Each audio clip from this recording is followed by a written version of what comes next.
करो भाई शुरू।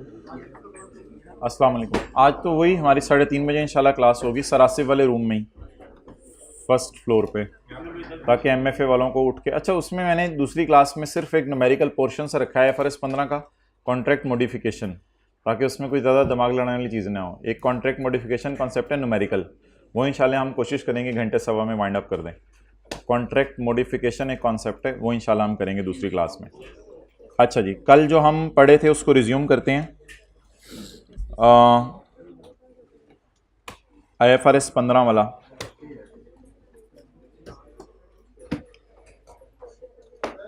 Performance obligation is satisfied over time, वो नहीं हो रहा इधर, कोई नहीं, आप आगे चले जाओ। क्या चीज़ यार, अब इसका कुछ नहीं किया था, फिर पिछली रो में या कुछ कर लो, क्या किया जा सकता है? अब रिक्वेस्ट ही कर सकते हैं ना मुझको, और क्या कर सकते हैं। पहले का बैग रखा हुआ था आपने, अभी अब देखो दोनों फूं फां करके तो नहीं एक दूसरे के साथ बैठ सकते ना, मुस्कुरा के देखो एक दूसरे को, इस तरह में मुश्किल हो जाएगी पूरी क्लास गुजारना। यार माफ़ कर दो अल्लाह के लिए, छोड़ो, कोई बात नहीं कह के दोस्ती करो यार, इस तरह का मुंह बना के क्लास लेनी है। देखो दोनों एक दूसरे की तरफ, अब वो कह रहे हैं हमने नहीं देखना। अच्छा जी, ये कौन सा पेज था? Performance obligation. यार इस तरह नहीं, मुझे performance obligation satisfied over time,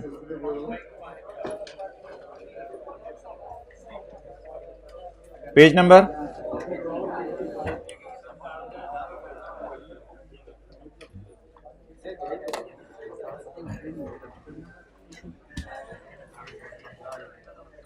अच्छा भाई, अभी सारे काम छोड़ के इधर अटेंटिव हो जाए। स्टैंडर्ड ने 455 भाई, ननकाना वाले, स्टैंडर्ड ने ये नहीं बताया कि परफॉर्मेंस ऑब्लिगेशन, ये बहुत इंपॉर्टेंट कॉन्सेप्ट है, पूरा सवाल हिल के रह जाता है वरना। भाईजन की हो गया तो स्टैंडर्ड ने ये नहीं बताया कि परफॉर्मेंस ऑब्लिगेशन कब सेटिस्फाई होती है eight a point in time, बल्कि स्टैंडर्ड ने बताया है परफॉर्मेंस ऑब्लिगेशन कब सेटिस्फाई होती है ओवर टाइम। अच्छा, दोनों की ट्रीटमेंट में ये फर्क है। अगर point in time performance obligation satisfy हो रही है तो आप रेवेन्यू बुक करेंगे बिल्कुल एंड पर, जैसे कल हम लोगों ने सिर्फ दूसरे साल रेवेन्यू बुक किया था। और अगर परफॉर्मेंस ऑब्लिगेशन सेटिस्फाई हो रही है आहिस्ता आहिस्ता, तो हर साल जितना काम होगा उतना उतना रेवेन्यू बुक करेंगे। तो performance obligation satisfy over time standard ने बताया है, eight a point in time नहीं बताया। ओवर टाइम कब परफॉर्मेंस ऑब्लिगेशन सेटिस्फाई होगी? जब तीन में से कोई एक बात पाई जाए, क्योंकि बी पॉइंट के बाद और लिखा है, एंड नहीं लिखा, तो ये तीन शराइत नहीं है। तीन में से कोई एक बात भी पाई जाए हमारे कॉन्ट्रैक्ट में कस्टमर के साथ, तो समझा जाएगा कि सेलर अपना वादा पूरा कर रहा है होले होले। पेज नंबर 455 भाई, बोलना नहीं। An entity transfers control of a good or a service over time and therefore satisfy a wada and record revenue over time if one of the following criteria is met. Customer simultaneously receive and consume the benefit.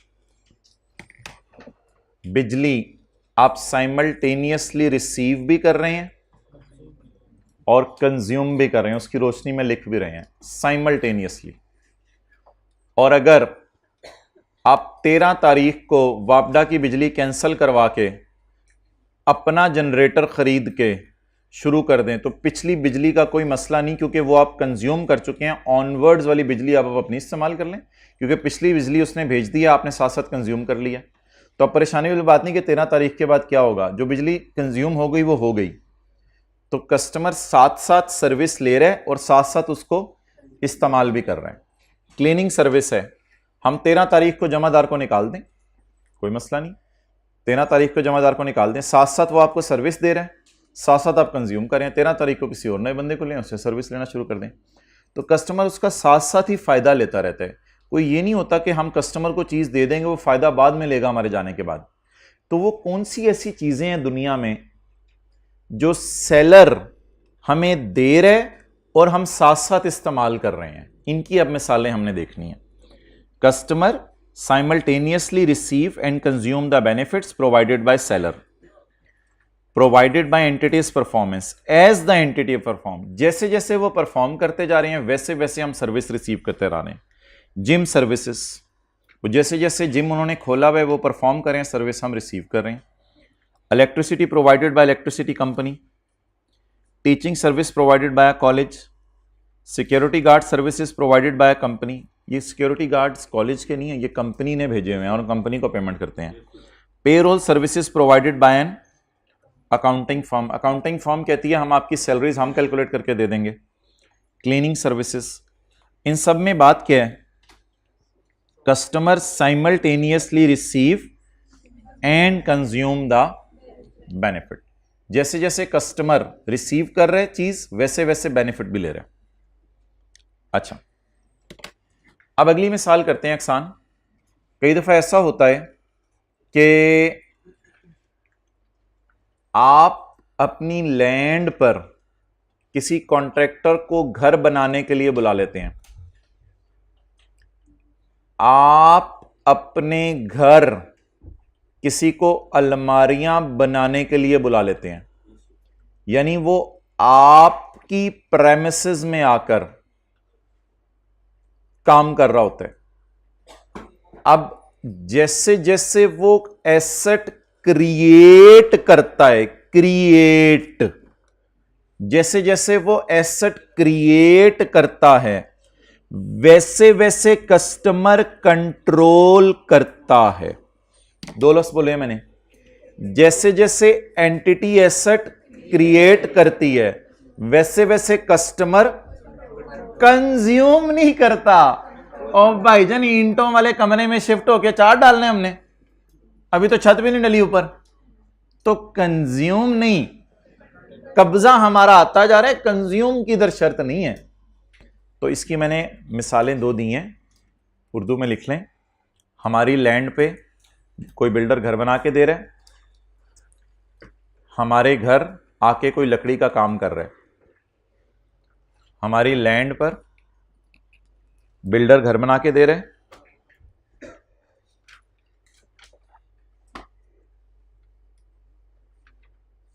इधर बैठा हुआ है कोई, हमारी land पर चला गया वो, हमारी लैंड पर बिल्डर घर बना के दे रहा है और हमारे घर आके कोई लकड़ी का काम कर रहा है।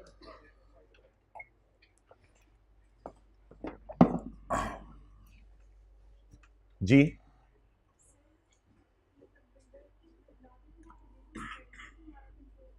लैंड पे तो हमारा कंट्रोल है ही ना, उसके ऊपर जो असल में बिल्डिंग बन रही है वो साथ साथ हमारी अब हो रही है। लैंड तो पहले से ही हमारी थी।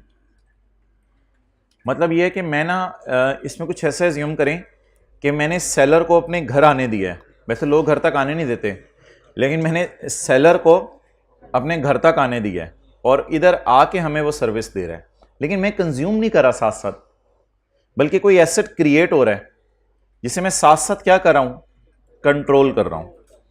N entity performance creates an asset that the customer control as the asset is created. और एक कमरा बन गया, मैं उसमें अब मेरा कंट्रोल उस पर आ गया, फिर दूसरा कमरा बन गया, मेरा कब्जा उसके ऊपर आ गया, और किसी भी वक्त मैं उसको अक्सान निकाल कर, ऐसे ऐसे क्यों क्लासें ले रहे हो, किसी भी वक्त मैं उसको निकाल कर कहूंगा भाईजान आप इधर से निकल जाएं, खुदा के लिए मैं नया बिल्डर लेके आ रहा हूं, नया कॉन्ट्रैक्टर लेके आ रहा हूं, क्योंकि जितना काम मैंने किया होगा उस पर मेरा कब्जा आ जाएगा। नेक्स्ट, अगली बात, इसकी एग्जांपल पढ़ लें। An entity has entered into a construction contract to build on customer's land, and any work in progress arising from entity performance is controlled by. Another example is interior designing at customer premises. Interior designing किसी designer से, यार छोड़ दे mobile यार, तेरी मेहरबानी भाई, छड़ दे यार, आप ही को कह रहा हूं, इधर देखो। अच्छा आगे, तीसरा very important, very critical, very beautiful, very ugly. तीसरा पॉइंट बहुत ज्यादा इंपॉर्टेंट है, इसमें सेलर, साउथ, इसमें सेलर अपनी प्रेमिसेस में रह के चीज बनाएगा। सेलर अपनी प्रेमिसेस में रह के चीज बनाएगा। तो इसमें क्या होना चाहिए? सफा कॉपी करा लिया सिंगल वाला? ठीक है, आप रख दें सफा, फिर हम बांट लेंगे जब हमें बांटना हो। अच्छा, इसमें क्या होगा बोलें? सेलर अपनी प्रेमिसेस में रहकर चीज बनाएगा।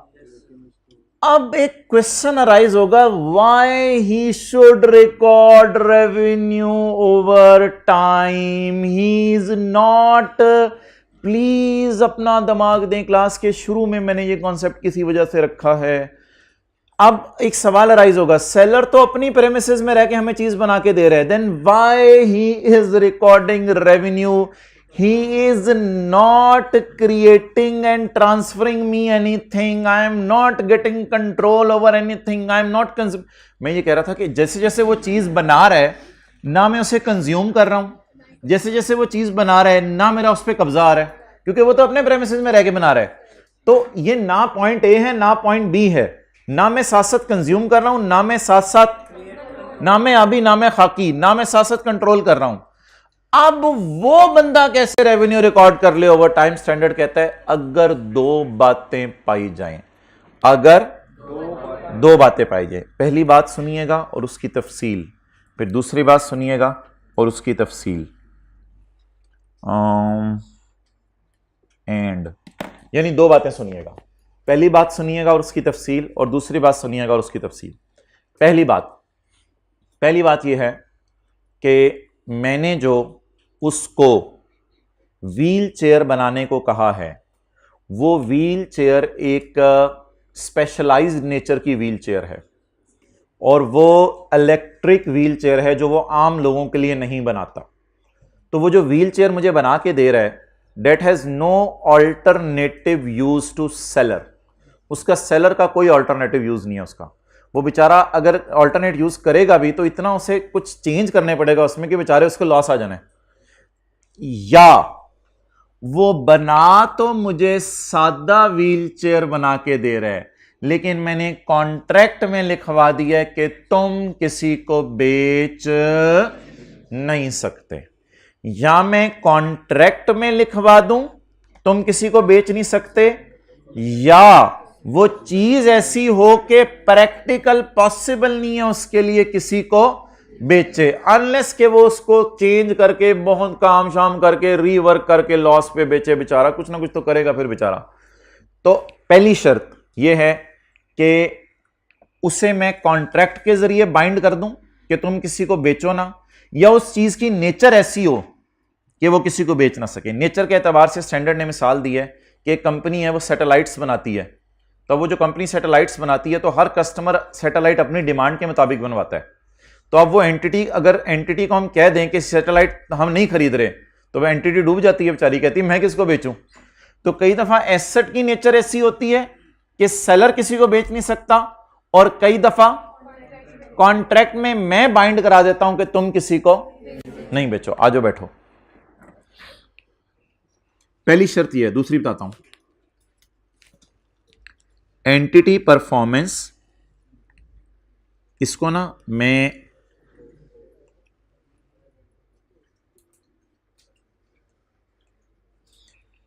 पढ़ूंगा ऐसे पूरी क्लासेस में, लेकिन स्टैंडर्ड की अंग्रेजी को मैं बदल नहीं सकता, पढ़ूंगा ऐसे। क्या मतलब? मैं नॉट यहां नहीं पढ़ूंगा, इस एन की जगह मैं नो लगाऊंगा ताकि आपको जरा सुनने में आसान लगे, लेकिन स्टैंडर्ड में माजरत इसी तरह लिखा होगा। एंटिटीज परफॉर्मेंस, वो सैटेलाइट बना रहे, डज क्रिएट एन एसेट, एक एसेट बन रहा है विद नो यूज टू, वो एंटिटी के किसी यूज का ही नहीं है, एंटिटी ने उसका कुछ कर ही नहीं सकती, किसी को बेच ही नहीं सकती, मजबूर है एंटिटी मुझे ही बेचेगी, वरना अगर किसी और को बेचे तो इतनी चेंजेस करके बेचना पड़ेगा कि उस बेचारी को लॉस आ जाएगा। Entity performance does create N, मैं काट नहीं रहा, मैंने काट दिया तो आप लोगों ने भी काट देना, इसलिए मैंने ब्रैकेट में लिया। Entity performance does create an with no use to entity. इसकी तफसील आई कि अपने अपनी किताब में नहीं दी हुई, स्टैंडर्ड में दी हुई है इसकी तफसील। The asset has no use for entity means either seller is restricted contractually by buyer not to sell it to other party, or it is not practicable for entity to sell the asset to someone because of its example given machine for Honda satellite for someone। उस asset की nature ही ऐसी है कि किसी और को यह बेचा नहीं जा सकता, या नेचर तो सिंपल है लेकिन अगले ने क्या कह दिया है, आप आगे किसी को बेच, ये बात काफी नहीं है। और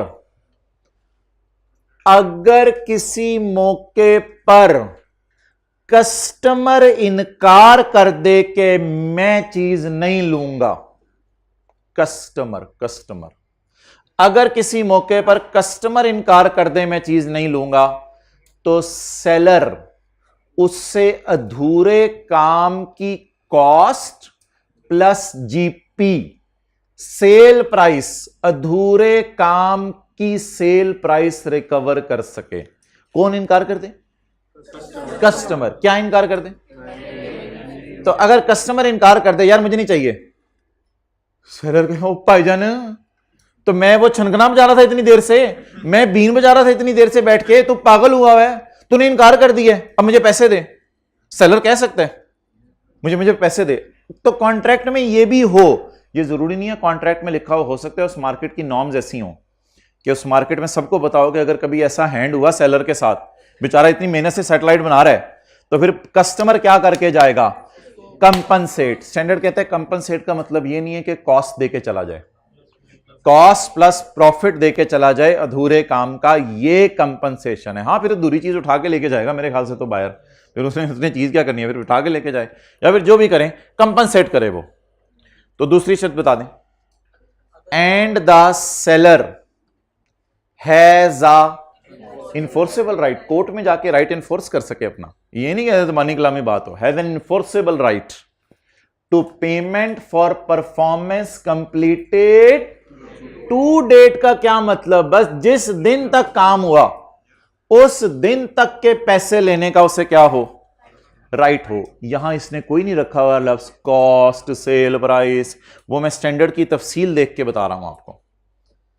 the entity has a right of payment for work done to date, उसमें वो कॉस्ट रिकवर करेगा प्लस प्रॉफिट रिकवर करेगा।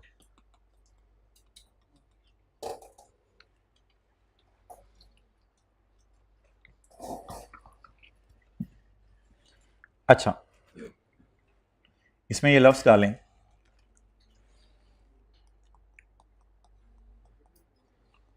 If customer default. डिफॉल्ट का क्या मतलब? कैंसल ऑर्डर कर दूं? नहीं, डिफॉल्ट ही कर दें, डिफॉल्ट जरा ब्रॉड लफ्ज है। इफ कस्टमर डिफॉल्ट, तो आगे पढ़ें, एंड उधर से लिखा हुआ है ना, एंड थोड़ा सा उधर हो जाए ना, जगह बना दें, जल्दी करें। एंड इफ कस्टमर डिफॉल्ट, और अगर कस्टमर क्या करे? Seller has a enforceable right to payment for performance completed. जब तक उसने काम किया हो, 70% काम किया हो उसके पैसे मिल जाएंगे, 80% काम किया हो उसके पैसे मिल जाएंगे। आप बता दें इनमें से कितनी बातें पाई जानी चाहिए? ये दोनों बातें। अच्छा, पहला सिनेरियो क्या हो गया जी? बिल्कुल समरी आने लगी है, टेंटिव हो जाएं बस। पहली ऑप्शन, जैसे जैसे सेलर मुझे चीज बना के देता रहे वैसे वैसे मैं उसे इस्तेमाल करता रहूं, इस्तेमाल करता रहूं, बिजली, गैस, ये सारी चीजें, that is performance obligation is satisfied over time. और सेलर अब रेवेन्यू कैसे बुक करे? ये बॉक्स में लें। असल फिर कंक्लूजन ये है, आप रेवेन्यू बुक करें ओवर टाइम। ओवर टाइम कैसे बुक करें? इनपुट मेथड यूज कर लें, आउटपुट मेथड यूज कर लें, और परसेंटेज ऑफ कंप्लीशन निकाल लें और काम खत्म करें। ओवर टाइम रेवेन्यू बुक करें। दूसरे सिनेरियो, वो मेरे घर तक आ गया और घर में आके मुझे चीजें बना के दे रहा है, और जैसे जैसे वो चीज बना के दे रहा है वैसे वैसे वो क्रिएट हो रही है और एनहांस हो रही है, और मेरा उस पर क्या ट्रांसफर, कब्जा ट्रांसफर हो रहा है, कंट्रोल, सॉरी नीचे था, मैं साथ साथ कंट्रोल कर रहा हूं। तीसरा, जब वो अपनी प्रेमिसेस में बनाएगा तो मैं कंज्यूम भी नहीं कर सकता और मैं कंट्रोल भी नहीं कर सकता। ऐसी सूरत में भी ये तीसरा पॉइंट स्टैंडर्ड में नया आया, IAS 18 में ऐसा कोई तस्वुर नहीं था।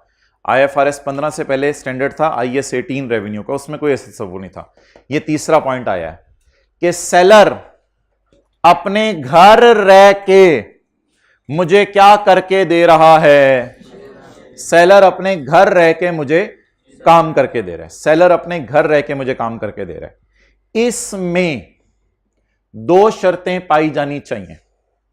मैंने किसी को फोन किया, भाई जी, बाजी नसरीन क्या हाल है आपके? उन्होंने कहा जी भाई मैं खैरियत से हूं। बाजी नसरीन मैं गाजर का हलवा बना के भेज दें।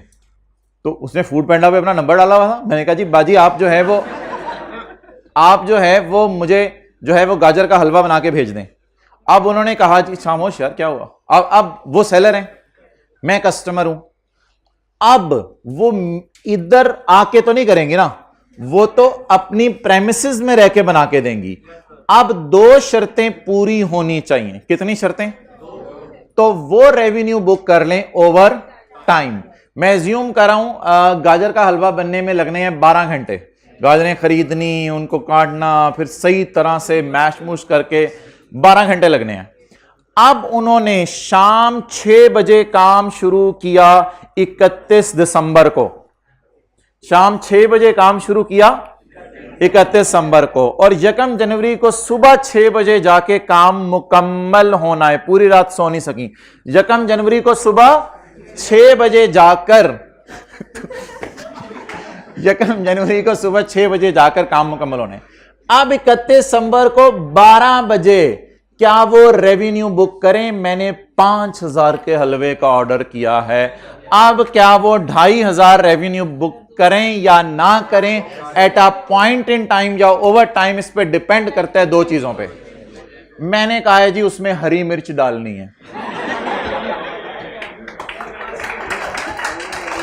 अब it is not practically possible for entity to sell this asset to someone else. अब ये किसी उसके लिए पॉसिबल ही नहीं रहा। तो पहली शर्त पूरी हो गई। बाजी's performance does create a halwa with no use to बाजी। ठीक है, अब इस हलवे का वो कोई इस्तेमाल नहीं कर सकती। और दूसरा उन्होंने मुझे कहा था कि अगर तुमने फोन करके किसी भी वक्त कह दिया ऑर्डर कैंसल, तो मैं अधूरे हलवे के पैसे लूंगी अलॉन्ग विद। ये दूसरी बात भी जरूरी है। ये बिजनेस प्रैक्टिस भी हो सकती है और या कॉन्ट्रैक्ट में भी बात लिखी हो सकती है कि मैं अधूरे काम के पैसे लूंगी। अब अगर ये दो बातें पाई जा रही हैं, मैं स्पेशलाइज्ड नेचर की चीज बनवा रहा हूं, और दूसरा मैंने उनसे वादा कर लिया कि अगर मैंने काम अधूरा किया, हो सकता है मेरी तुर्की की फ्लाइट आ जाए, मैं 1 बजे रात को फोन करके कहूं बाजी बाय बाय अल्लाह हाफिज़ मैं जा रहा हूं, तो अब बाजी कहेंगी आप जो है जितना काम मैंने किया उसके मुझे क्या दें। अगर ऐसा है तो मेरे ख्याल से इन दोनों सूरतों में जरा फील करें, सेलर इज वेरी सिक्योर। तो सेलर को हमने पेमेंट करनी है, इसलिए सेलर अब रेवेन्यू कैसे बुक कर ले? Over time. हालांकि वो मेरे घर आके नहीं बना रहे, वो अपने प्रेमिसेस में बना रहे हैं, still they will record revenue over time. अब मैं आपके सामने सवाल फेंकने लगा हूं जिसमें आप लोगों ने ये 3 टेस्ट लगाने हैं, तीनों में से एक का जवाब भी आ गया यस, तो हम रेवेन्यू बुक करेंगे। वरना रेवेन्यू कब बुक करेंगे? अगले दिन 6 बजे रेवेन्यू बुक करेंगे। अगर मैं उन्हें यह कह दूं कि जी हलवा बनाना शुरू कर दें और मैं कॉन्ट्रैक्ट में कोई शर्त ना लगाऊं, किसी को बेचना है बेच दें, नहीं बेचना ना बेचें, ऐसी भी कोई शर्त ना लगाऊं और बन भी नॉर्मल तरीके से रहो, तो फिर तो मेरे भाई उनको रेवेन्यू बुक करने की इजाजत नहीं है, क्योंकि फिर the baji does create a halwa with a use to the baji. फिर ये खुद खा लें या दूसरों को बेच दें, फिर तो मर्जी है, फिर कोई मसला नहीं। तो इसलिए मैं शर्त कैसे लगा सकता हूं? दो तरीके से, या कॉन्ट्रैक्ट में कह दूं कि आप किसी को मत बेचें, या उसकी नेचर ऐसी हो कि वो किसी को आगे बेच ना सके। नहीं सर नहीं, स्टूडेंट बोलो।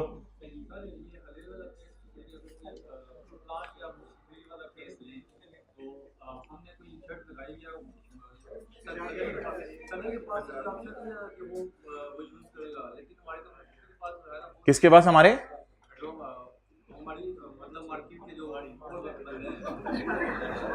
नहीं, सब जब हम सेलर को रोक दें तो बस रोक दिया, बस। अगर कॉन्ट्रैक्ट में भी रोक दिया तो कॉन्ट्रैक्ट को भी देखा जाएगा, स्टैंडर्ड कहता है। अच्छा ये वाला पढ़ें, एन एंटिटी। हाँ जी, हलवा या जलवा? हाँ, अगर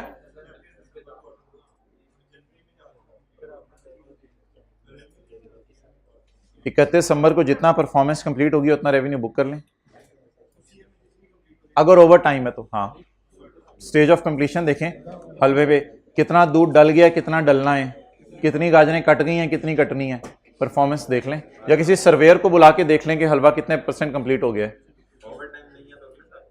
ओवर टाइम नहीं है तो फिर अगले दिन सुबह 6 बजे रेवेन्यू बुक होगा सारा, जब मुझे कंट्रोल ट्रांसफर होगा। तीसरा पॉइंट मजे का है बड़ा। अच्छा जी, an entity, an owner and a manager of health club.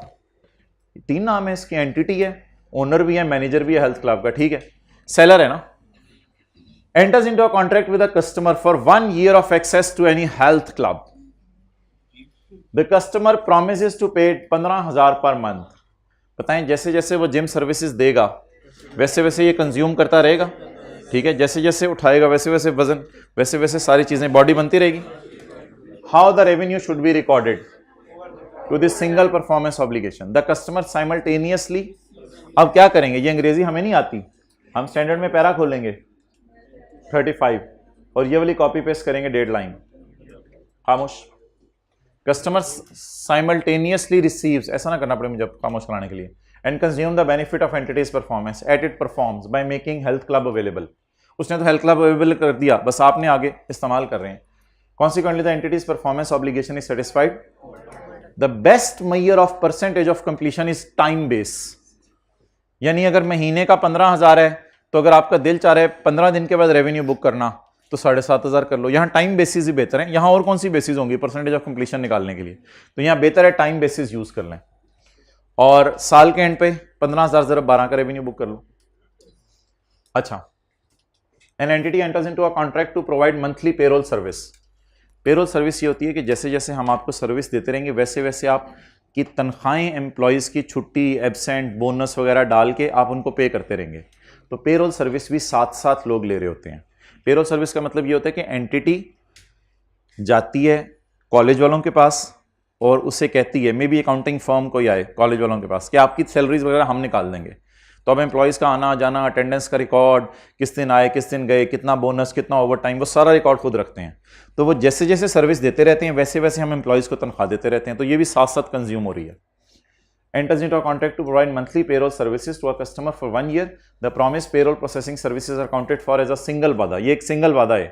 Whether the revenue should be recorded over a time at a point in time. The performance obligation satisfies over time because customer simultaneously receives and consume. Benefit कैसे consume हो रहा है लोगों को तनख्वाह देके? The best measure is again a time base.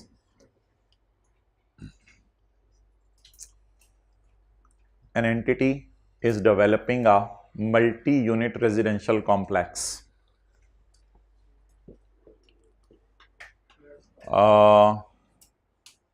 हमारे premises पे या अपने प्रेमिसेस पे? भाई मल्टी यूनिट रेजिडेंशियल कॉम्प्लेक्स ये होता है कि कोई बंदा एक बड़ा सा प्लाजा बना रहा है, फर्ज कर लें वसीम अकरम है, एंटिटी के ऊपर जरा लिखें वसीम अकरम।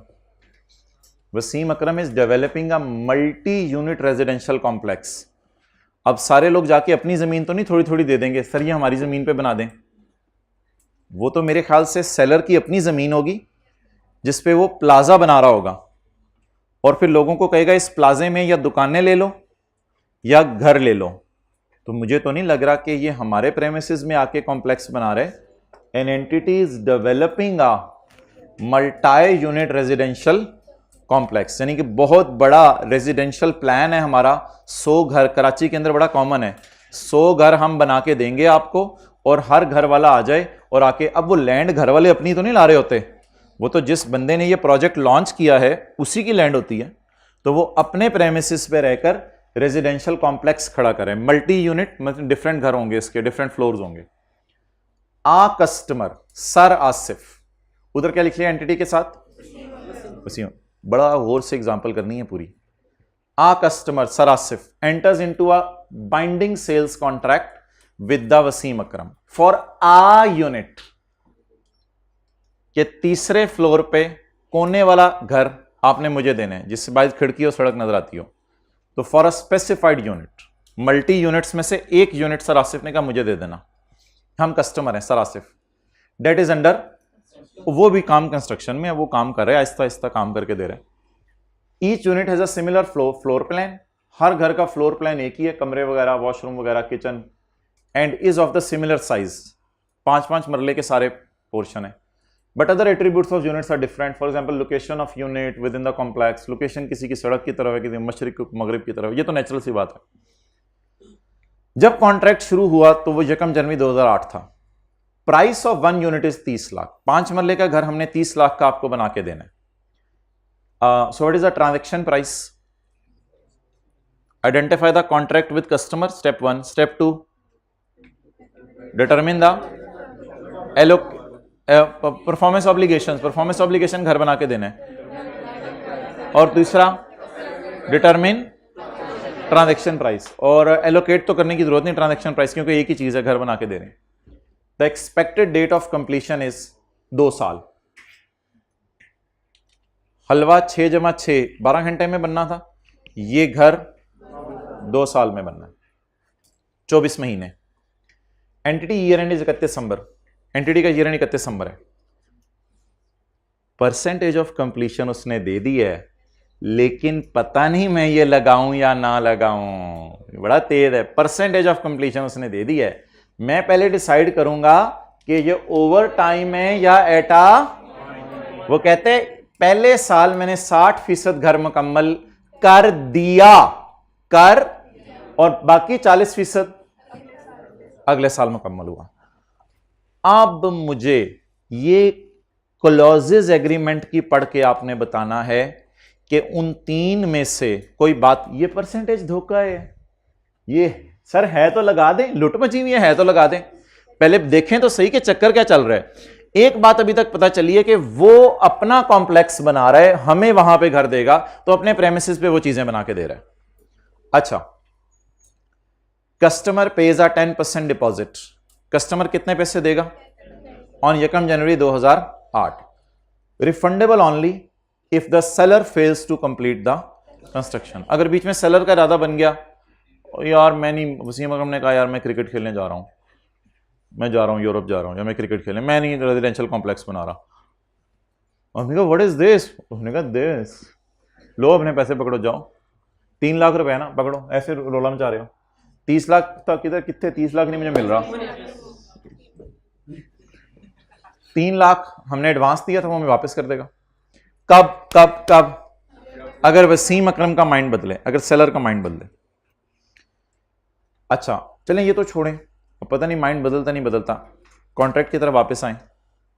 The remainder of the price 27 lakh, 27 lakh, the 27 lakh is payable on 31 December, 27 lakh payable 31 December on completion of the contract. तो 27 लाख मैंने देने 31 दिसंबर को, when the customer obtains the physical possession of the unit. तो सर आसिफ के जूते पहने, अगर अभी तक मुझे यह समझ आया है, अगर वसीम अकरम के माइंड में कोई मसला हुआ तो सर आसिफ 3 लाख देंगे 1 जनवरी को, जिस दिन उसने अपना माइंड बदला सर आसिफ को 3 लाख वापस मिल जाएगा। और इस सिनेरियो में अगर नॉर्मल हालात चलते रहे तो टेंशन चाहिए थोड़ी सी, तो फिर 27 लाख रुपया सरासिफ एंड पे देंगे और 3 लाख रुपया यकम जनवरी को देंगे। इफ कस्टमर डिफॉल्ट, अगर कस्टमर डिफॉल्ट करे, अल्लाह करे आगे ये लाइन लिखी हो कि जब तक काम हो गया तब तक के पैसे, फिर तो इंशाल्लाह ये सी पॉइंट लग जाना है। इफ कस्टमर डिफॉल्ट, अगर कौन डिफॉल्ट करे? If customer default on contract, अगर सरासिर किसी वक्त कॉन्ट्रैक्ट कैंसिल करवा दें बिफोर कंप्लीशन, कंप्लीशन से पहले किसी भी दिन 2 साल में चले जाएं, यार मुझे नहीं चाहिए घर, the entity only has the right to 10%, the entity only has the right to 10%। बाजी वो जो मैंने आपको 5 रुपए एडवांस भेजे थे गाजर के हलवे के, बस वो रख लें, बाकी जितना गाजर का हलवा बना लिया वो आपकी किस्मत। अगर ये लाइन ऐसे लिखी होती, द एंटिटी ओनली नहीं, the entity has right to retain, retain का लफ्ज नहीं, रिटेन तो तब है जो पैसे आ गए मैं उसके लिए, फिर ये लफ्ज लिखा होता the if customer default the entity has right to the amount regarding performance completed to date, तो फिर ये कॉन्ट्रैक्ट हमारा पॉइंट सी में गिरता। इस पॉइंट की वजह से सी की सेकंड कंडीशन पूरी नहीं हो रही, सी की सेकंड कंडीशन फेल हो गई। अगर कस्टमर, सेलर डिफॉल्ट करे तो वो नहीं देखना, बस कस्टमर अगर डिफॉल्ट करे तो आप बताएं, कस्टमर अगर डिफॉल्ट करेगा तो सेलर बेचारा डूब जाएगा। सेलर को सिर्फ क्या मिलना है? वो जो एडवांस पकड़ा हुआ हल्का फुल्का एडवांस वापस मिलना है। ये तो नहीं लिखा हुआ अगर कस्टमर डिफॉल्ट करे तो सेलर को सारे काम के पैसे रिकवर करके जान लेगा, ऐसा नहीं लिखा। ये लाइन बड़ी इंपॉर्टेंट थी। अब 3 टेस्ट लगाएं। नंबर 1, मैं तो तीसरा वैसे ही लगवा दिया ना। नंबर 1, जैसे जैसे वो घर बना रहे वैसे वैसे सरासिफ इस्तेमाल करते जा रहे हैं घर, नहीं घर तो कोई इस टाइप की चीज ही नहीं है, बिजली टाइप की, और वो जी 1 मिनट पहले। दूसरा सवाल, जैसे जैसे वो घर बना रहे क्रिएट कर रहे वैसे वैसे सर आसिफ को कंट्रोल मिल रहा है, नहीं वो तब होता जब वो उनके प्रेमिसेस में जाके बना रहा होता। ये तो अपना रेजिडेंशियल कॉम्प्लेक्स बहुत से लोगों को बना के दे रहा है, तो ये तो अपनी जमीन के ऊपर काम करे, मल्टी यूनिट लफ्ज लिखा हुआ है ना, तो अपने प्रेमिसेस में ये काम करके दे रहा है। तीसरे में जो पहली शर्त है वो कहीं मुझे नजर नहीं आ रही कि स्पेशलाइज्ड नेचर का घर है, ये भी नजर नहीं आ रहा, और कॉन्ट्रैक्ट में सरासिफ ने बाइंड किया हो इसको कि किसी को ना बेचना, ये भी नजर नहीं आ रहा। तो पहली शर्त तो मुझे नजर आ ही नहीं रही पूरी होती हुई, और दूसरी शर्त सवाल ने चीख चीख के बता दिया पूरी नहीं हो रही।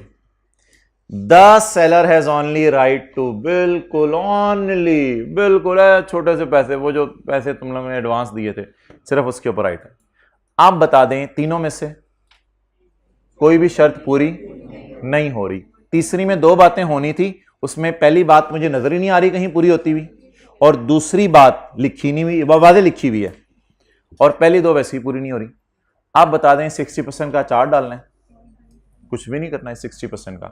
पहले साल ओवर टाइम रेवेन्यू बुक नहीं करेंगे, बल्कि रेवेन्यू बुक होने सिर्फ 31/12/9 को, 31/12/9 को सारा रेवेन्यू बुक होगा। Eight a point in time उसको जब चाबी हम सरासे को दे देंगे तब कंट्रोल क्या हो जाएगा? ट्रांसफर हो जाएगा। जी आप पूछें। अच्छा जी, कहते हैं एज्यूम करो यूनिट कंप्लीट हो गया और कब्जा ट्रांसफर हो गया। एज्यूम करो यूनिट कंप्लीट हो गया और कब्जा ट्रांसफर हो गया। सोचिए एंट्रीज, सोचिए एंट्रीज। एज्यूम करो यूनिट कंप्लीट हो गया, कब्जा ट्रांसफर हो गया, तो 1 जनवरी 8 को क्या एंट्री हुई होगी?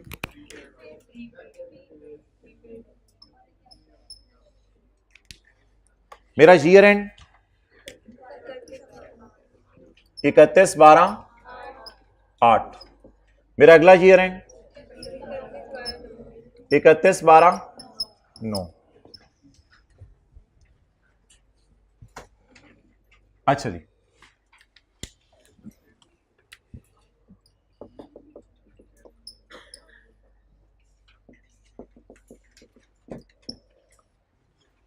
यकम जनवरी को सर आसिफ ने कितना एडवांस दिया था? 3 लाख। सेलर ने क्या एंट्री की होगी? Cash debit contract liability credit. 30 lakh से या 3 लाख से? 3 लाख से। अच्छा जी, contract is completed and house is transferred. क्या मैं 60% रेवेन्यू बुक करूं यहां पर? PO is not satisfied over time, therefore I will not book any revenue in 2000। Rather जितना मैंने ईंट बजरी सीमेंट घर पे लगाया होगा उसको मैं अपनी इन्वेंट्री वर्क इन प्रोग्रेस में बैलेंस शीट में शो कर दूंगा। जितना ईंट बजरी सीमेंट मैंने इस्तेमाल किया होगा उसको इन्वेंट्री वर्क इन प्रोग्रेस के तौर पे अपनी बैलेंस शीट में शो कर दूंगा। मैं inventory work in progress show करूंगा या Wasim Akram building work in progress show करेगा? इन्वेंट्री। इसको इस्तेमाल करना है घर को वसीम अकरम ने या इन्वेंट्री की तरह बेचना है? तो इन्वेंट्री वर्क इन प्रोग्रेस इसकी बैलेंस शीट में नजर आएगी यहां पर, लेकिन एंट्री सेल की कोई नहीं होगी। इन्वेंट्री की कॉस्ट का डाटा नहीं दिया। अब क्या करूं? अगले साल ईयर एंड का वेट करूं? आप बताएं, 2 साल मुकम्मल हो गए, 2 साल बाद क्या इवेंट होगा? सर ये चाबियां ले लें सर, ये आपका घर सर, सर आपका घर। कैश एक्सेलेंट डेबिट कितना? स्लैश रिसीवेबल भी लिख सकते हैं, वो कोई नहीं, अगर वादे तौर पे लिखा ना हो। के लिखा हुआ है पेमेंट होनी है, लिखा हुआ है पेमेंट होनी है। कहां लिखा हुआ है? The remainder of the price is payable on completion. ठीक है, बाकी पैसे मिल जाएंगे। Contract liability debit, there is no liability to deliver house because it is delivered. Revenue credit 30 lakh. ये कौन सी वाली ऑप्शन है? 1। तो मैंने 31/12/8 को 60% रेवेन्यू क्यों नहीं बुक किया? Because PO is not satisfied, rather it is satisfied at a point in time.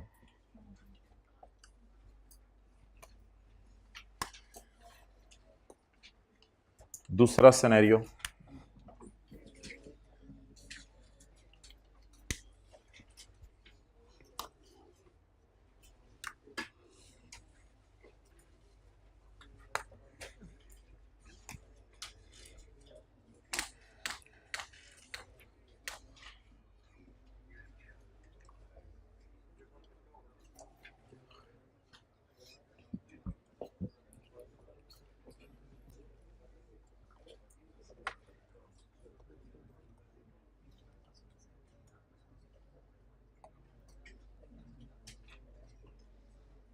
दूसरा सिनेरियो पढ़ें जी।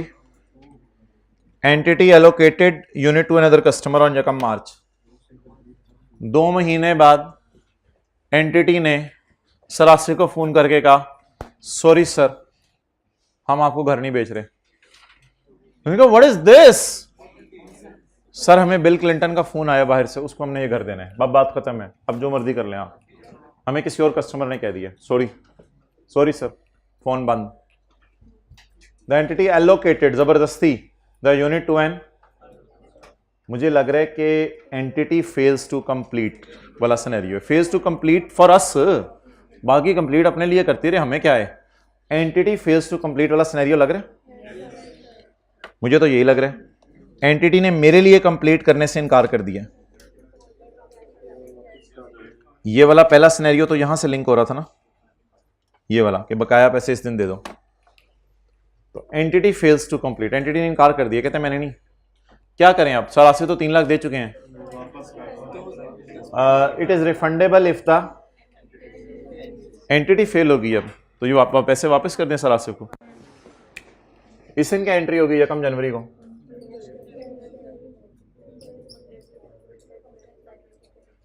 इस दिन हमने क्या उम्मीद दिलाई थी कि we are liable to provide you house, cash debit, liability to provide house credit.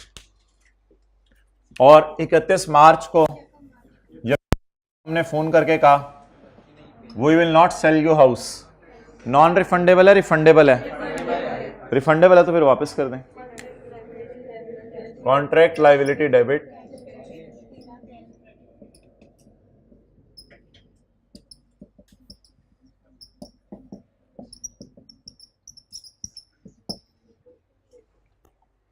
अब 31/12/8 को और 9 को कुछ ना करें, क्योंकि अब सेलर नए कस्टमर को चीजें बेच रहा होगा, वो हमें क्या, जिस मर्जी को बेचे, बेचे ना बेचे, घर बनाना छोड़ दे उसी स्टेज पे। अच्छा, आखिरी सिनेरियो की एंट्रीज खुद कर सकते हैं।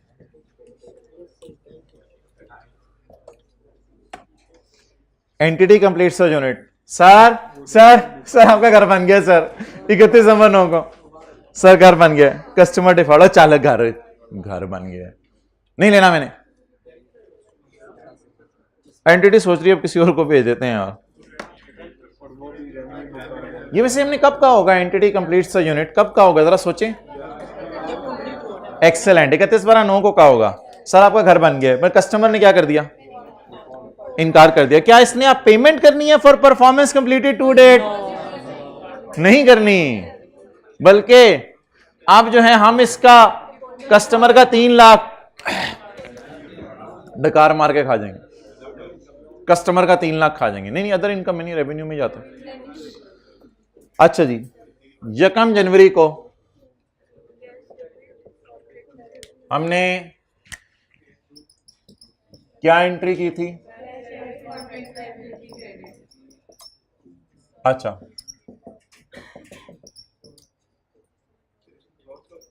एक मिनट, 31/8 को, 31/12/9 को हम रेवेन्यू क्यों नहीं बुक कर सकते पूरा 30 लाख? कस्टमर ने घर लेने से इनकार कर दिया। अब क्या करें, उसको पैसा वापस करें या उसका पैसा खा जाएं?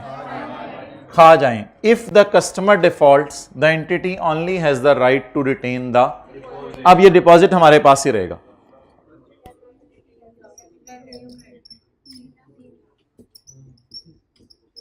नहीं, इसमें तो सारी सेल ही बस बुक होगी, इसकी कोई कॉस्ट ऑफ रेवेन्यू नहीं होगी। सही कह रहे हो?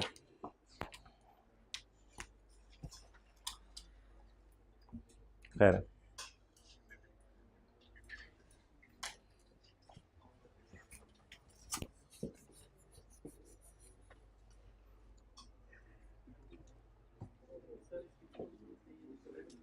कोई नहीं, वो ऐसे रेवेन्यू बुक हो जाते हैं, कोई मसला। अच्छा, अब कल ना इंशाल्लाह कोई ऐसा सवाल मैं आपके सामने रखूंगा जिसमें आप फिर पढ़ के जज करेंगे कि ये eight a point in time है या ओवर टाइम है, वो भी मैं आपको बता नहीं रहा। अच्छा जी, आज हमने 2 कॉन्सेप्ट अब करने हैं, वेरी इंपॉर्टेंट। उसमें ये तो PO satisfied over time, it's over now, लेकिन अब ये इट इज नॉट ओवर। आज के बाद हर सवाल में हमने ये लगाया करना है, PO is satisfied at a point in time और ओवर टाइम। आज ही हमने एक कॉन्सेप्ट करना है, डेट इज डिस्काउंट वोचर। बोले, जब आप कोई चीज लेने जाते हैं तो दुकानदार आपको कहता है कि मैं आपको डिस्काउंट वोचर देता हूं, आप कल कला को आकर अगर मेरे से इतने की चीजें खरीदोगे तो मैं आपको उस पर इतने % डिस्काउंट दे दूंगा।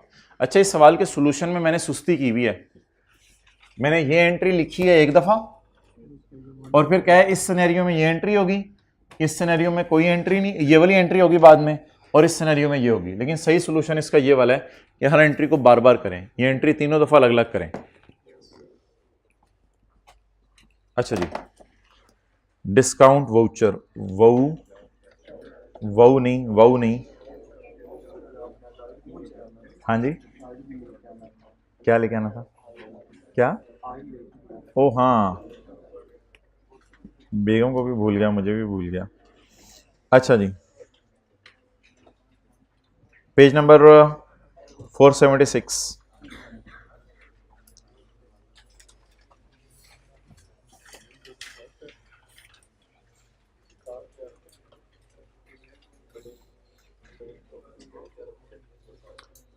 डिस्काउंट वाउचर में मुझे आप बताएं दो परफॉर्मेंस ऑब्लिगेशंस कौन कौन सी हैं जो दोनों डिस्टिंक्ट हैं, अलग अलग हैं। एक आप उसे बेच रहे हैं एसी और एक उसे कह रहे हैं कि कल कला को आना, ओवन, हीटर, वॉशिंग मशीन, कोई चीज डिस्काउंट पे ले जाना। तो कितने वादे कर रहे हैं? दो। एक वादा पूरा कर दिया और एक वादा बाद में पूरा करेंगे। तो डिस्काउंट वाउचर इशू करना is a separate performance obligation. ये एक सेपरेट वादा है जो आपने उसी वक्त पूरा करना है या जब वो डिस्काउंट लेने आएगा। ठीक है, तो लिखें discount voucher is a separate performance obligation. जैसे गाड़ी और मेंटेनेंस अलग चीज होती है ना, तो डिस्काउंट, ये कौन सा पेज है? 476। Discount voucher is a separate performance obligation.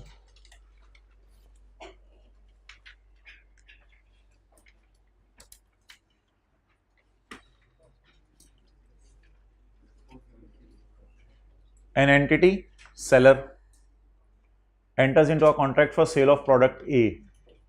100 रुपए की क्या चीज लगा लें? लेज लगा लें, 100 रुपए वाले, इतना बड़ा वो, और लेज इतने से 100 रुपए वाले लेज चले। An entity enters into a contract for sale of product A, chips, Lay's, for ₹100। मिसालें भी नेचुरल नहीं देते, आलू बुखारा, खुबानी, खरबूजा, मिसालें भी आर्टिफिशियल। इतनी एडवर्टीजमेंट हुई है इन चीज़ों की बार बार बोल के कि आप लोग जो है वो बस इन्हीं के होके रह गए हैं। अजीब सी वैसे मिसालें हैं। चलें, जो फिर आपको समझ आती है मैं भी वही यूज़ करूँगा। तो an entity enters into a contract for the sale of product A for ₹100। 100 रुपए की जो है भाई, अजीब, 100 रुपए की मैं तुम्हें चीज़ बेचता हूँ on 5 January 2001 as part of contract. Part of contract, contract में ये था entity gives customer a 40% discount. मैं तुम्हें 40% डिस्काउंट दूंगी फॉर फ्यूचर परचेज। ये 100 रुपए का ही बेच रही हूं लेस, फ्यूचर में तुम्हें कितना डिस्काउंट दूंगी? एक हल्का फुल्का आगे पीछे हुआ मसला हो जाने। अच्छा, मैं तुम्हें 40% डिस्काउंट दूंगी for any future purchase up to 100। 100 रुपए तक की चीज लेने आना। पता चले तुम ये डिस्काउंट सुन के लाख रुपए की चीजें मेरे से लेने आ जाओ, लाख रुपए पे मैंने 40% डिस्काउंट दे दिया, मैंने डूब जाना है। उन्होंने कहा सिर्फ 100 रुपए तक चीजें लेने आना तो मैं तुम्हें कितना डिस्काउंट दे दूंगा? 40%। कितने दिनों में आना? 60 दिनों में आ जाओ, और अगर 60 दिनों में नहीं आए डिस्काउंट लैप्स हो जाएगा। Entity intends to offer a 10% discount on all sales during the next 60 days as a part of seasonal promotion। इत्तफाक से ये हुआ है कि सीजन एंड हो रहा है, तो सीजन एंड पे कपड़े निकाल रहे होते हैं दुकानदार और कह रहे होते हैं अब नया स्टॉक आना है, तो सीजनल जो डिस्काउंट है वो भी 10% हमने लगा दिया हुआ है। इसका मतलब है इस कस्टमर को जो डिस्काउंट का राइट मिल रहा है वो 30% मिल रहा है, क्योंकि हर कस्टमर को 10% तो डिस्काउंट देना ही देना है। माना कि इस कस्टमर को कितना डिस्काउंट मिलेगा? 40%। इस कस्टमर को कितना डिस्काउंट मिलेगा? 40%। लेकिन 10 तो सबको मिलेगा, तो स्टैंडर्ड कहते हैं what is the discount for this customer now is 30। तो ये एक छोटा सा कॉन्सेप्ट ये भी ध्यान में रखें, इस कस्टमर के लिए तो 30% है। आगे, अच्छा ये खाली काफी नहीं है कि आप ये सोच लें कि हमने इसको डिस्काउंट कितना देना है। दो चीजें और सोचनी है। अब आपने दो चीजें और सोचनी है। आपने अब सोचना है दो चीजें। अभी अगर मैं आपसे पूछूं तो आप लोगों ने कहना है हम लायबल फील करेंगे 30 रुपए के डिस्काउंट के लिए। अभी अगर अगला पैरा पढ़े बगैर मैं आपसे पूछूं तो आप कहेंगे हम लायबल फील करेंगे 30 रुपए के डिस्काउंट के लिए, क्योंकि वो कितने की चीजें लेने आ सकता है? 100 की। सबको 10% डिस्काउंट देना है, इसको एक्स्ट्रा कितना देना है? 30%। तो वो हम बीइंग एन एंटिटी हम लायबल फील करें कि अगलों को हमने 30% डिस्काउंट फ्यूचर में देना है, और हम दे भी चुके हैं उसको वो कूपन। अब मैंने निकालनी है कूपन की stand alone selling price. Standard कहते हैं अब दो चीजें सोचो। अभी तक हकीकत थी, कोई चीज सोचनी थी, अभी तक हकीकत थी। अब साउथ स्टैंडर्ड कह रहा है दो चीजें सोचो। हकीकत क्या थी? तुम 100 तक की चीजें लेने आ जाओ, एक सफे पे लिख के दिया था उसको, तुम्हें 40% डिस्काउंट देंगे। वो तो हमने निकाल लिया ना कि इस कस्टमर के लिए 30% है। अब स्टैंडर्ड सेलर को कह रहा है दो चीजें साउथ सोचो। पहली चीज क्या सोचो? पहली चीज सोचो उसके आने का कितना परसेंट चांस है। पहली चीज ये सोचो, और इस परसेंटेज को फिर हम अप्लाई करेंगे। ये परसेंटेज वो वाली नहीं है यस और नो वाली होगी, इसको अप्लाई करेंगे इंशाल्लाह। पहली चीज ये सोचो उसके आने का कितना चांस है, और दूसरी चीज सोचो उसके हालात देख के कि वो 100 रुपए की चीजें ले भी लेगा या नहीं। पता चले फटी हुई उसने जूती पहनी हो, आज तक जूती नहीं खरीद सका वो कई सालों की, और कपड़ों के ऊपर उसके पैमन लगे हों, उसने कहां से 100 रुपए की चीजें खरीदने आने, वो 20 रुपए की लेने आ जाए, बड़ी बात है। अगली चीज सोचो वो कितने की चीजें लेने आएगा। तो बता दें आप ये दो चीजें प्योरली, भाई मुराकबे में ना चाहे इधर देखें, ये दो चीजें प्योरली प्योरली प्योरली सेलर की सोच होंगी जो हम अप्लाई करेंगे पेपर में। अब हिम्मत करें, हौसला करें, मुझे बताएं। नीचे पढ़ लिया नीचे। On 5 January entity estimates at 80% chance that customer will redeem the voucher and that customer will on average purchase only ₹50। वो कितने की चीजें खरीदेगा? 50। अब एक कैलकुलेशन मैं करवाने लगा हूं, एक कैलकुलेशन मुझे आपने करवानी है। असूली तौर पे डिस्काउंट मिलना चाहिए कितने पे? ऑफर 100 की है, ऑफर 100 की है। कितना? मैं नहीं कर रहा, मेरा ख्याल है वो 50 की चीजें लेगा, और मैं उसको डिस्काउंट 30% दूंगा। मैं उसको डिस्काउंट कितना दूंगा? इस बात पे कोई डिसएग्री करता है तो मुझे बता दे, मैं फिर आगे चलता हूं। ऑफर कितनी है? चुप। ऑफर कितनी है? 100 की चीजें लेना तो तुम्हें 40% छोड़ दूंगा। मैंने ऑफर नीचे लिखी है। वैसे मेरा क्या ख्याल है वो 100 की चीजें लेने आ जाएगा? कितने की लेने आएगा? जब ये 50 के लेने आएगा तो इसको बाकियों के बनिस्बत कितना छोड़ूंगा? 30 ज्यादा छोड़ूंगा। तो ये असल में स्टैंड अलोन सेलिंग प्राइस है इस वाउचर की, क्योंकि बाकी डिस्काउंट तो वाउचर के बगैर वालों को भी मिल रहा है, तो इस वाउचर की वजह से इसको कितना मिल रहा है ज्यादा डिस्काउंट। माना कि वाउचर के ऊपर 40% लिखा हुआ है, लेकिन इसका जो 10 है वो जिनके पास डिस्काउंट कूपन नहीं है उनको भी मिल रहा है। अच्छा, तीसरा सवाल मेरा, ये एक अमाउंट निकल आएगी 50 ज़रब 30%, क्या निकली? 15 के discount is not stand alone selling price of discount voucher. Standard कहते हैं इसके आने का चांस भी मल्टीप्लाई करो, करना है ये मल्टीप्लाई करना है। आने का चांस कितने? 80%। ये फिगर निकालें। It is the stand alone selling price of discount coupon. Note कर लें। One by one relax, one by one. जी हाथ खड़ा करें, हाथ खड़ा करें। अच्छा, मैं आपको बता दूं, इन सारे लोगों के जवाब मैंने वही देने जो मैं पहले दिए हैं। सारी तीनों बातों का जवाब मैंने सोच के रखा हुआ है। जो 100 पे एतराज करेगा मैं कहूंगा सेलर ने 50 सोचा है। जो 40 पे एतराज करेगा मैं कहूंगा डिस्काउंट कूपन जिस बंदे के पास जो है वो नहीं है 10 उसको भी मिल रहा है, इसको कूपन की वजह से 30 मिल रहा है। और मैंने बात कर दी, मैंने जवाब यही देना है। और तीसरी बात, इसके आने का चांस। अब हाथ खड़ा करें, पूछें सवाल। वन बाय वन पूछें। हाँ क्या चीज? अच्छा, ये तरीका स्टैंडर्ड ने बताया कैलकुलेशन का, ये तरीका स्टैंडर्ड ने बताया कैलकुलेशन का। अब कोशिश करें आप चेंज करवाने की, मैं कोशिश करता हूं आर्ग्यू करने की, बहस करने में मैं तैयार हूं, कोई मसला नहीं, जारी रखें। नहीं, मुझे इस तरह की आवाज से नहीं मुझे समझ आ रहा, बोलो। इंशाल्लाह जब वो डिस्काउंट लेने आएगा ना, मैं उस वक्त निकालूंगा 40% ही। जब मैं सवाल सॉल्व करने लगूंगा एंट्रीज में 40% पे ही करूंगा। लेकिन मेरा ये सवाल है कि इस कूपन की वजह से इसको कितना बच रहा है? वो 30 बच रहा है, क्योंकि अगर ये ना कूपन लेके आता तो 10 इसने फिर भी ले लेना था। नहीं, 100 की चीजें लेगा पे डिस्काउंट नहीं है, 100 तक। 100 तक लेगा तो डिस्काउंट मिलेगा, 100 की पे डिस्काउंट नहीं लिखा हुआ। और पूछें।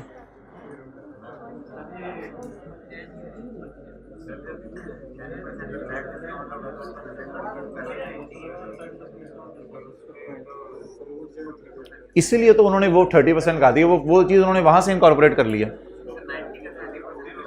क्या चीज? नहीं, वो फिगर तो ग्रॉस वही रहेगी, वो तो फिर डिस्काउंट पर डिस्काउंट की अजीब सी कैलकुलेशन हो जाएगी। आना मैं करके दिखाऊंगा, वो तो फिर कैलकुलेशन भी गलत हो जानी है जी।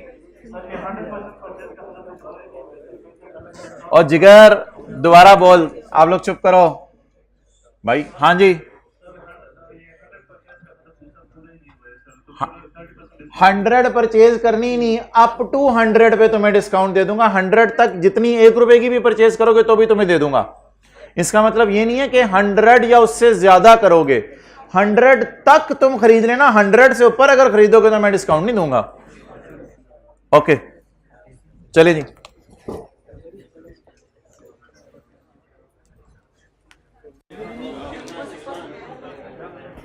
पासु पासु क्या होता है? केना जू जू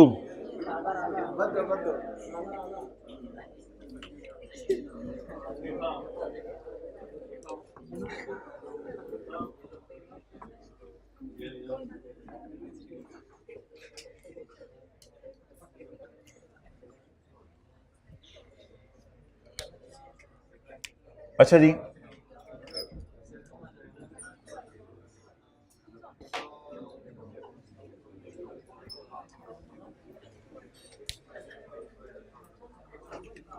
अच्छा मोहतरम,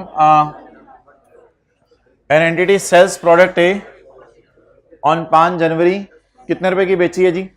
100 रुपए की। ये तो 100 रुपए की बेच थी ना, तो यही मार्केट वैल्यू है। इस वक्त कोई 10% और 30% वाला चक्कर ही नहीं है, ये तो 100 की बेच दी, खत्म होगी बात। प्रोडक्ट ए 100 रुपया, और भाईजान इसमें ना आप लोगों ने यही ना ट्रांजैक्शन प्राइस ले लिया करनी है, क्योंकि अभी कस्टमर 100 ही देके गया ना। कॉन्ट्रैक्ट प्राइस भी कितनी है? 100। तो यही 100 यहां यूज किया करना है, हमेशा के लिए याद कर लें। प्रोडक्ट ए कितने की दी? 100 की। प्रोडक्ट ए कितने की बेची? और कॉन्ट्रैक्ट में भी कितनी चीजें? इसमें कस्टमर ने प्रोडक्ट ए के कितने दिए? 100। डिस्काउंट वोचर इसे कितने पैसे देके मिला? जल्दी बताएं, डिस्काउंट वोचर कितने पैसे देके मिला? और प्रोडक्ट ए कितने पैसे देके मिली? तो what is the price paid for product A? What is the price paid for discount voucher? 0। Price paid by me on 5 जनवरी 0। तो इसमें ना बस ये याद रखना है, ये वाली फिगर हमेशा हमेशा इधर आ जाया करेगी। अब आपने निकालनी है एक price. It is called as stand alone selling price of separate performance obligation. What is separate performance obligation? इसकी स्टैंड अलोन सेलिंग प्राइस निकालनी है। कितने तक चीजें खरीदेगा तो डिस्काउंट दूंगा? 100 तक। इसमें से मेरे ख्याल से कितनी लेने आ जाएगा? 50। सबको कितना छोड़ता हूं? इसको कितना छोड़ रहा हूं? तो कूपन की वजह से इसको ज्यादा कितना डिस्काउंट दे रहा हूं? जरा फिगर बताएं। 15 का डिस्काउंट देने के लिए मैं लायबल फील करूं, लेकिन वो ले 15 का डिस्काउंट, इसमें उसके आने का चांस कितने फीसद है? इधर परसेंटेज से मल्टीप्लाई किया करना है, चाहे 80% हुई चाहे 10% हुई, इससे आपने मल्टीप्लाई किया करना है। ये जी स्टैंडर्ड वालों ने ना सोच के फॉर्मूला बनाया है स्टैंड अलोन सेलिंग प्राइस निकालने का वोचर की। इसके पीछे लॉजिक शायद ये है, आप किसी और बंदे को अगर वोचर पकड़ाए ना तो वो आपको 12 रुपए दे देगा शायद, पता नहीं लॉजिक इसके पीछे ये हो या क्या हो। किसी और को वोचर दे दें तो वो आपको 12 रुपए शायद दे दे, इस टाइप की कोई चीज़ हो सकती है। लेकिन हमें छोड़ें, हमने क्या सोचा कितने की लेगा चीज़ें? हमने क्या सोचा इसको कितना एक्स्ट्रा डिस्काउंट दें, उसके आने का चांस 12। अब आगे कैलकुलेशन करते हैं। ये फिर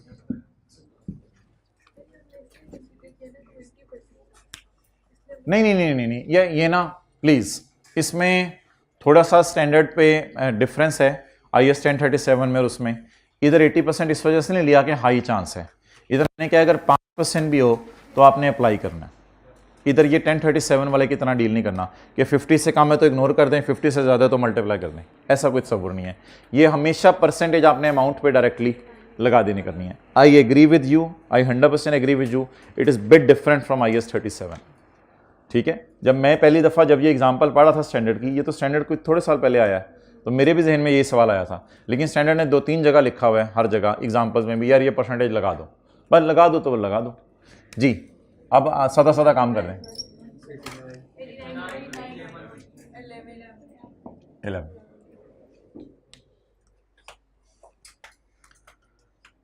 अब 50 ज़रब 30% ज़रब 80%।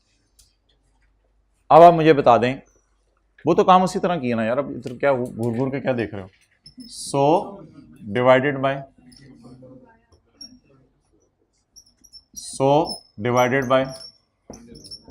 मल्टीप्लाइड बाय 12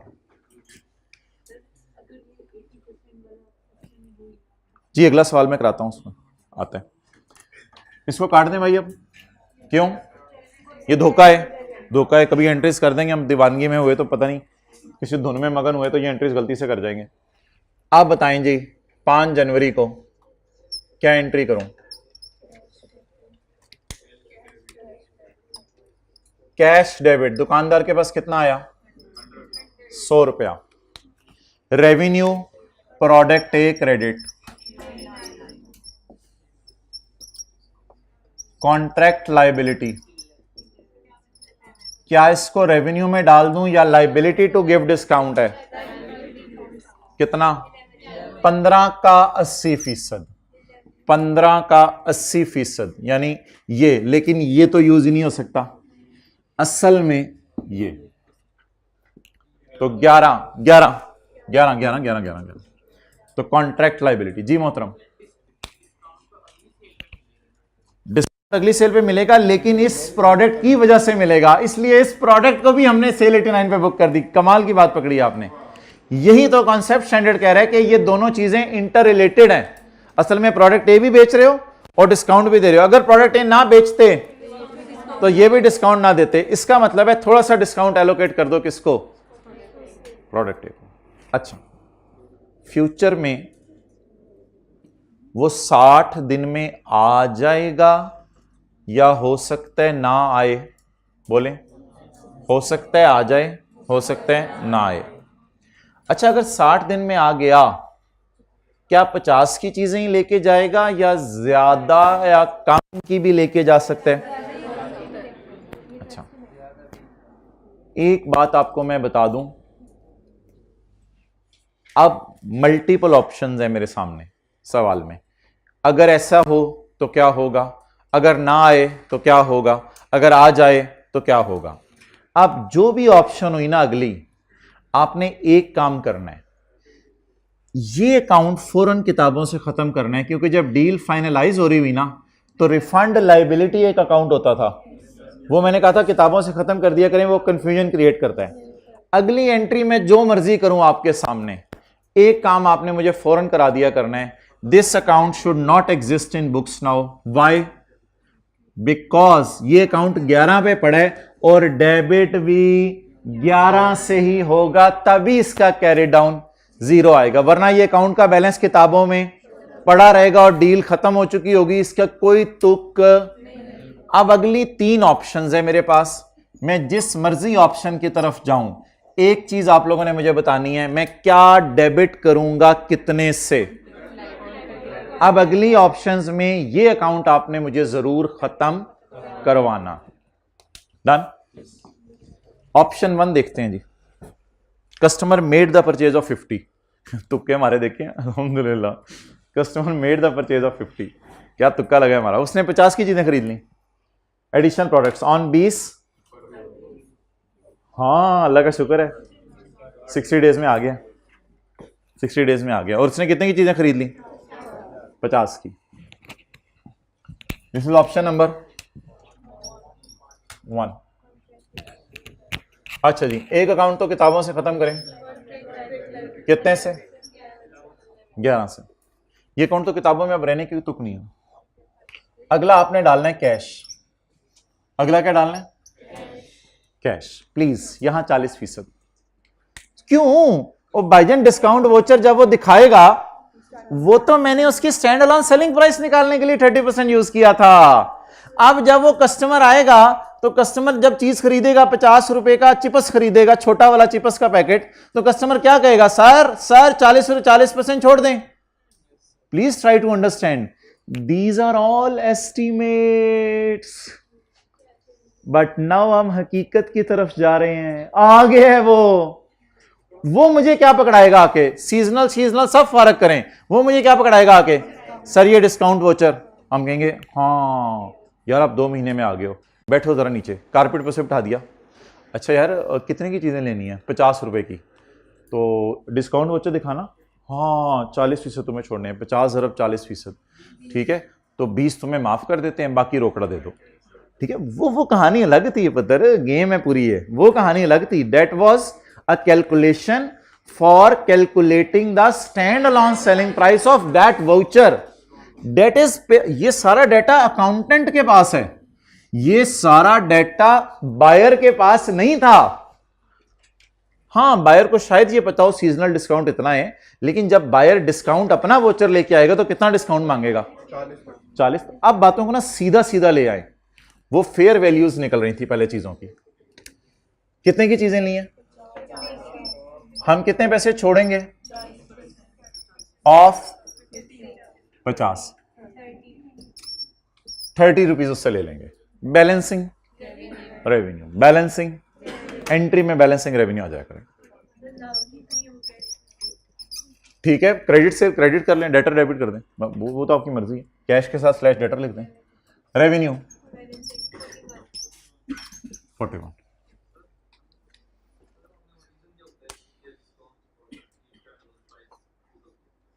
डिस्काउंट वोचर की स्टैंड अलोन सेलिंग प्राइस इसलिए निकालनी होती है ना, क्योंकि वरना होता यह था पुराने जमाने में कि हम कैश डेबिट सेल क्रेडिट पूरे 100 पे कर देते थे, और फिर सारा डिस्काउंट एलोकेट हो जाता था जिस वक्त वो डिस्काउंट लेने आ रहा है। हालांकि प्रोडक्ट ए को भी थोड़ा सा डिस्काउंट एलोकेट होना चाहिए। तो तरीका देखें चीजों का। अब क्या पीछे पड़े हुए, सादा सी बातें मैं कर रहा हूं। जब डिस्काउंट वोचर दूं, सबसे पहला क्या सोचूं? कितने की चीजें लेने आएगा।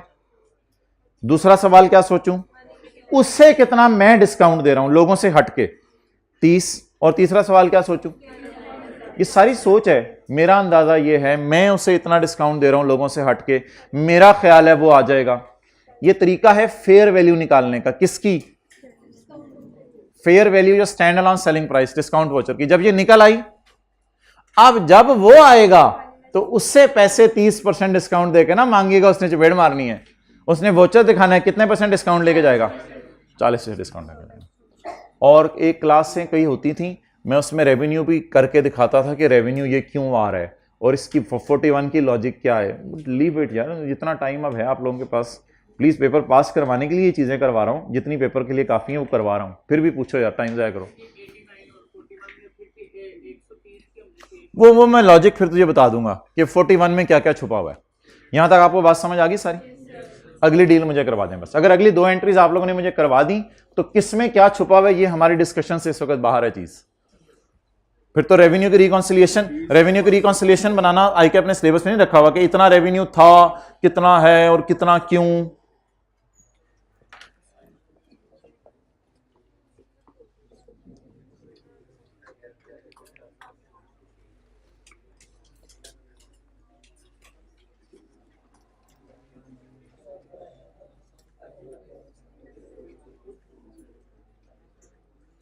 अच्छा यार ये बहुत लंबी डिस्कशन है, अगर ये किसी ने करनी है।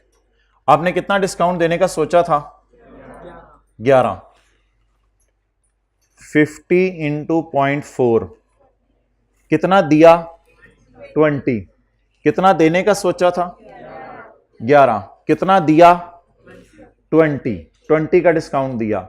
जब आपने 20 का डिस्काउंट दिया, 11 देने का सोचा था, तो कितना ज्यादा डिस्काउंट दिया? 9 का। तो 50 की चीज बेची, 9 का डिस्काउंट दिया तो 41 पे सेल बुक हो गई। अब दही बनानी है बात की तो बनाते रहें, तो इस साइड पे जाने की जरूरत नहीं है। Keep the things very simple. आपका टेस्ट अब मैं ये लेने लगा हूं कि जो मैंने अभी बात की है वो डिलीट कर दें, आप अगली एंट्री कर सकते हैं या नहीं, ये आपका टेस्ट है बस। कस्टमर ने भाईजान कितने की चीजें खरीदी हैं? 20 रुपए की। सिंपल सी कैलकुलेशन करें, कस्टमर ने 20 रुपए की चीजें खरीदी, जी बोलें क्यों, वजह भी बताएं साथ साथ। डील जब खत्म होगी तो लाइबिलिटी अकाउंट किताबों से खत्म होना चाहिए। 11 contract liability debit. Next cash, कितने वाली चीजें ली हैं?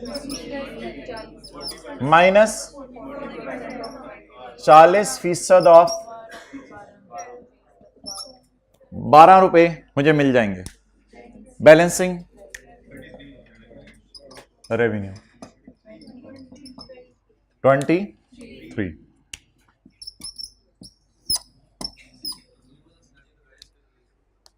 लगा दें वही वाला सिनेरियो, 20 का 40%, 8, और इधर कितना था? 11, तो 3 20 और जमा 3 ये 23।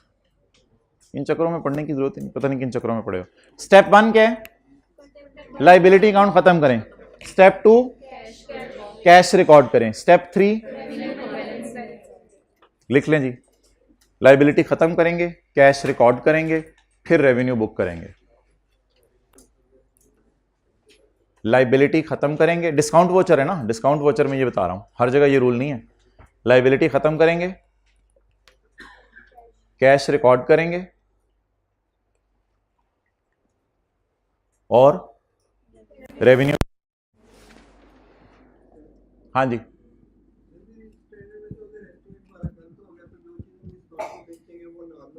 बाद में चेंज आती है, चेंज इन एस्टीमेट इसी को कहते हैं। डेप्रिसिएशन में क्यों गेन लॉस आता है फिक्स्ड एसेट्स पे? क्योंकि आपने डेप्रिसिएशन की रेजिडुअल वैल्यू गलत एस्टीमेट की होती है, वरना डी अकाउंट में गेन लॉस आ नहीं सकता। एक मिनट बस, आखिरी है कर लूं। Customer did not came in 60 days and option was lapsed. क्या करें? नहीं, लाइबिलिटी खत्म करके तो खाली गुजारा नहीं चलेगा ना। लाइबिलिटी खत्म, आगे बोले रेवेन्यू में डाल दो।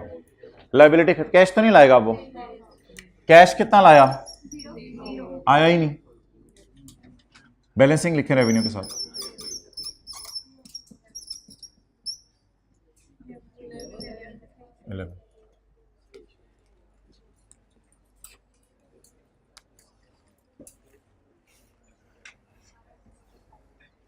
इससे अगले सफे पे है डिस्काउंट वोचर का कोई सवाल? और उससे अगले सफे पे